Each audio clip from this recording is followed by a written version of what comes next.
Any moment now, President Bola Tinubu is expected to arrive in Lagos State ahead of events marking the 50th anniversary of the Economic Community of West African States. He is leaving Abuja today to lead Nigeria's leg of the Golden Jubilee celebration, which was officially flagged off back in April in Accra, Ghana. In Lagos State, leaders will reenact the historic 1975 declaration at the Nigerian Institute of International Affairs on Victoria Island, where ECOWAS was first born. The president of the ECOWAS Commission, Omar Toure, is also expected to deliver the welcome address.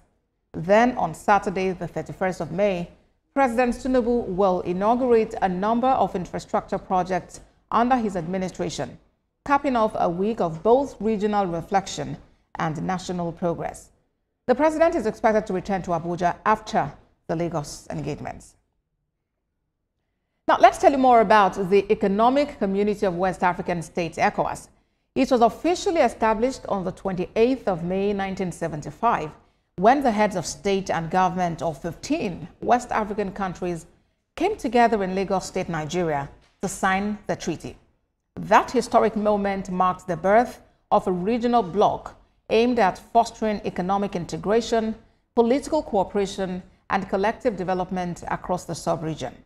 The original signatories to the ECOWAS Treaty were Benin Republic, Burkina Faso, then Upper Volta, Côte d'Ivoire, formerly Ivory Coast, the Gambia, Ghana, Guinea, Guinea-Bissau, Liberia, Mali, Mauritania, Niger, Nigeria, Senegal, Sierra Leone, and Togo.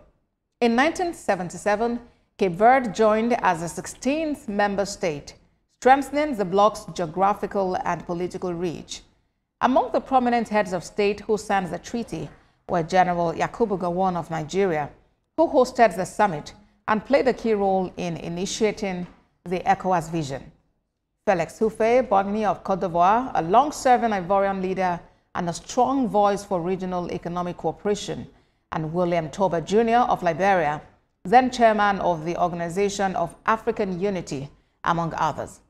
These leaders, many of whom were military heads of state at the time, put aside national differences to pursue a shared vision for regional unity. Their collective action laid the foundation for what has become one of Africa's most enduring and influential regional organizations.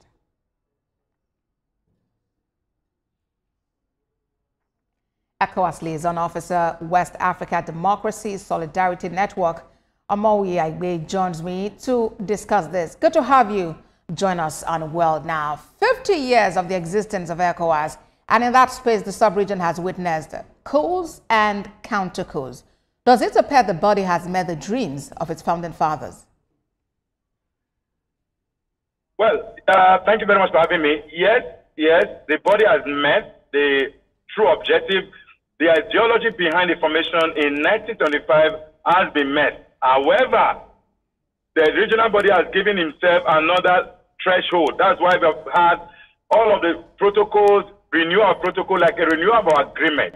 For instance, the economic cooperation between these countries have been met with very high-level regional integration, free movement of persons and goods and services, until recently when you have the Sahel countries that is a bit distorting that regional objective. But with all true sense, if you talk about the past, the ECOWAS of the past, it has been achieved. But there's been an ECOWAS of the future.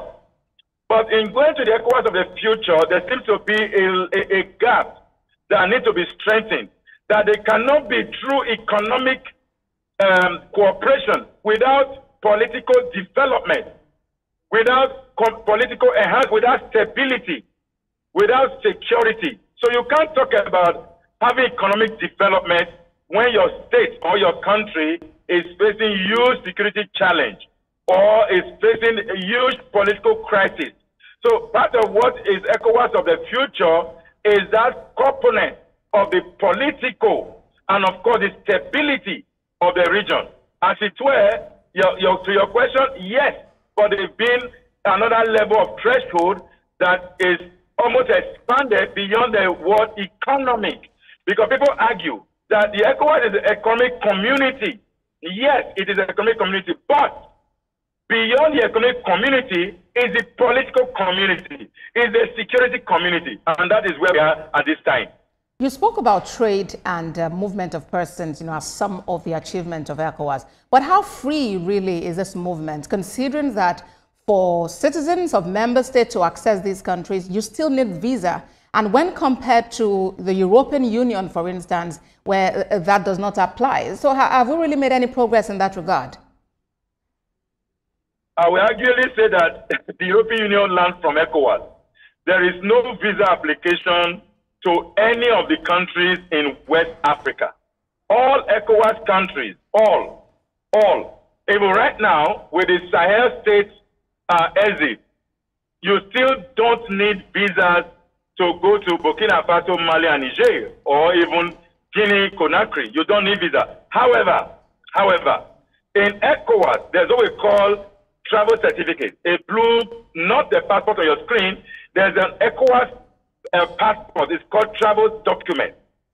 All ECOWAS countries before now accept that travel document.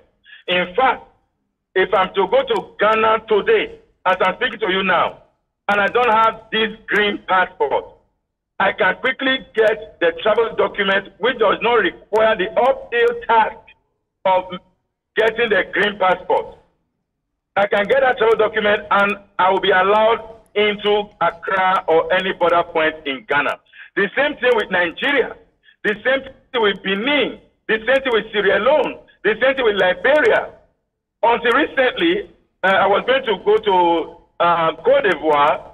My journey was cut short because my green passport was in another embassy for visa. So I couldn't go to Cote d'Ivoire because I was not holding a green passport, but I was holding the ECOWAS travel passport.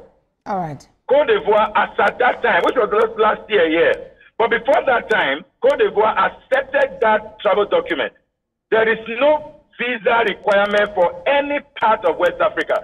That is the integration that we are talking about. All right, a plus for ECOWAS. But let's talk about security. How did the Sahel region become so volatile that, due to insurgency? What did we do wrong? We didn't do anything wrong. You should be looking at the resources in the Sahel. There are resource-driven conflicts, which is almost domiciled in where we are now. The Sahel, which, of course, we are not talking about the coast, the Atlantic coast today, because almost the same thing you are having in the Sahel, where you have insurgency, Boko Haram, and co. There are pirates along the Atlantic side of the divide. But let's stay with the Sahel. The Sahel is porous in a way because of, arguably, you can say many interests. There's huge resources in that part of the bed. I mean, just looking at the Sahel alone, it's more like a domain that is loose. It's like an ungoverned area. And every ungoverned area, we usually immediately have spots of insurgency or security concern. That is what is a challenge right now in the Sahel. And the build-up of what you call it, Boko Haram, Islamic State, ISIS, whatever name you call it, there are all manner of manipulation of so-called new governing architecture, non-state sector along that Sahel bed. And part of what ECOWAS, with all due respect to ECOWAS, ECOWAS has tried in its bid to try to come up recently with a standby force to deal with those security architecture. But, everywhere you have resources, and I'm not talking about money, even though at the end of the day, it comes down to money, is actually a security concern. Look at the DROCs of this world. Look at the Sudan of this world. All of those parts are domicile security concern, especially. All right, Mr. Igbe. But then, ECOWAS, just as we've said, has built a formidable force since 1975. But how did we get to the point of secession? With the moment we have Mali, Burkina Faso, and Niger Republic out of the bloc, looking at that dichotomy now between Anglophone and Francophone countries. So, when I said as in 1975, go look, it's a story. It was the military that gave birth to ECOWAS. Whether it was General Gowon, who was on the side of Nigeria, and all of them, they were all military. I think two states or so, I can't remember, that only had civilian authority. It was basically military regime. But gradually, ECOWAS began to unmilitarize the region, and it became more of a democracy. It became the shining light of democracy across Africa. It was an example, a very good example in terms of democracy in Africa. But soon after, we began to have what they call democratic backsliding. We began to have, arguably, what I will refer, at the level of Wadimos, we have called that out a number of times, what we call civilian coup. Civilian coup. When civilian coup happens, heads of state don't talk about it, because those who perpetuate themselves, who change their constitution, for instance, Togo, even Cote d'Ivoire, they change their constitution to perpetuate themselves in power. At the end of the day, ECOWAS authority of heads of state will not say no to them. Okay. Look at what happened in Burkina Faso. It was an attempt for third time that led to the military coup. In Mali, it was bad governance. And of course, part of what's happening in West Africa is governance declining that is resulting in military invasion or intervention now in military in West Africa. All right, we'll look forward to the anniversary celebration for ECOWAS's 50th year. ECOWAS Liaison Officer, West Africa Democracy Solidarity Network, Omowo Yaigbe. Thank you very much for your time on World Now. Thank you very much. Let's take a break. When World Now returns, we have more updates, including developments from Sudan, where millions are already displaced. Please stay with us.